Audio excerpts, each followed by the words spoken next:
कौन है वो शख्स जो योगी के गोरखपुर में अतीक और अशरफ के पक्ष में धरने दे रहा है?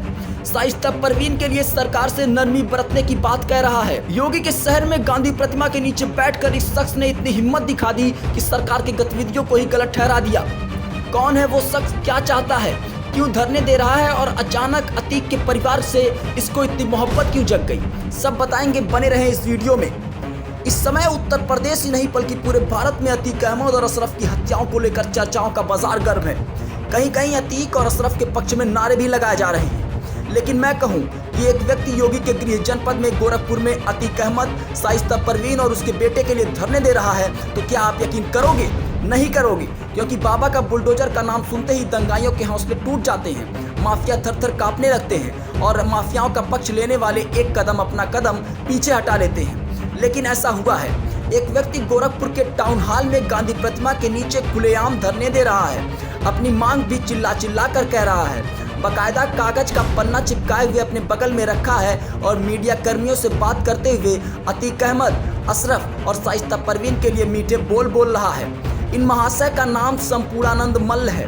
धरने पर बैठकर सरकार द्वारा किए गए कार्रवाई को गलत बताया जा रहा है। इनके द्वारा लगभग 6 साल तक संपूर्णानंद मल्ल गोरखपुर विश्वविद्यालय में प्रोफेसर के पद पर तैनात रहे। बाद में उन्हें बर्खास्त कर दिया गया, लेकिन एक बार फिर वो चर्चा में आ गए हैं। टाउन हॉल के गांधी प्रतिमा के समक्ष अपनी 3 सूत्रीय मांग को लेकर वो धरने पर बैठ गए हैं। चलिए आपको सुनाते हैं कि आखिरकार इस व्यक्ति ने ऐसा क्या कहा जो पूरे चर्चाओं का बाजार को गर्म कर दे रहा है।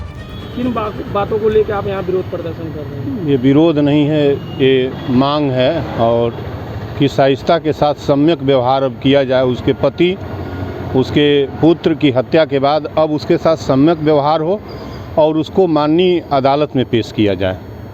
उनके पुत्र की हत्या हुई है आप कह रहे हैं, और जी तो इनकाउंटर था? जी, इनकाउंटर नहीं था, इसलिए कि 2-2 4 होता है। इनकाउंटर में दोनों तरफ से गोली चलती है। ठीक से आप इसको जान लीजिए, इनकाउंटर में मुठभेड़ का मतलब होता है दोनों तरफ से हाथापाई, दोनों तरफ से गोली।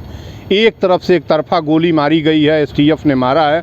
रिवाल्वर वैसे पड़ा था, सब वैसे पड़ा था, गाड़ी वैसे गिरी थी, बिना नंबर बिना सब की। उधर से कोई काउंटर फाइट नहीं हुआ है, केवल एक तरफा गोली मारी गई। शाइस्ता के ऊपर इनाम घोषित है, कई मुकदमे दर्ज हैं, आप इतनी सहानुभूति क्यों दिखा रहे हैं? कोई सहानुभूति मैं नहीं दिखा रहा हूं। मैं कह रहा हूं कि प्रोसीजरल तरीके से, न्यायपूर्ण तरीके से, कानून के तहत दायरे में रख के आप इतना हॉरर एंड टेरर क्रिएट किए हुए हैं कि एक आप उसके ऊपर उसके मानसिक स्थिति को देखिए कि पुत्र का मर्डर, पति का मर्डर, एक के बाद एक मर्डर, उसके बाद आप उसको दौड़ा रहे हैं। मैं माना कि उसके ऊपर कोई अपराध हुआ हो, आप प्रोसीजर है, आप कानून के दायरे में आइए।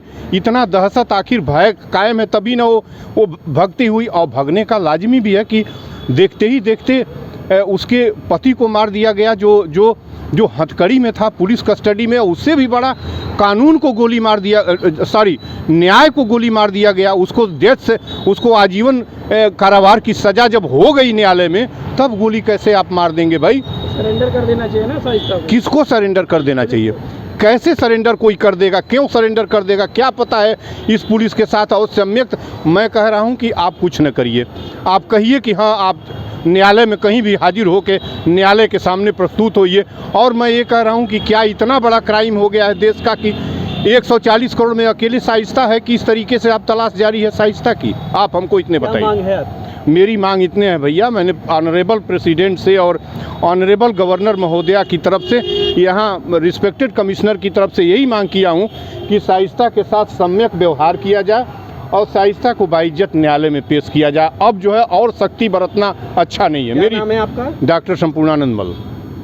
वहीं इन सबके बीच पुलिस की मुस्तैदी की भी पोल खुल गई है। जब टाउन हॉल गांधी प्रतिमा के नीचे डीडीयू के बर्खास्त प्रोफेसर संपूर्णानंद मल्ल बैठकर असद के एनकाउंटर को हत्या और शाइस्ता के लिए नरमी बरतने की बात कह रहे थे, तब यहां पुलिस की मौजूदगी ना होने से कहीं ना कहीं पुलिस की मुस्तैदी पर भी सवाल खड़े हो रहे हैं। एक तरफ जहां ईद को देखते हुए पुलिस का दावा था कि वह क्षेत्र में रहकर गश्त, पैदल मार्च, फ्लैग निकालेगी, वहीं शहर के बीचों बीच टाउन हॉल गांधी प्रतिमा पर बैठकर इस तरह से सरकार और पुलिस की कार्रवाई को गलत बताते हुए प्रदर्शन किया गया और पुलिस खामोश रही। और न केवल खामोश रही बल्कि वहां पे मौजूद ही नहीं रही। Bureau report, Gorakhpur post.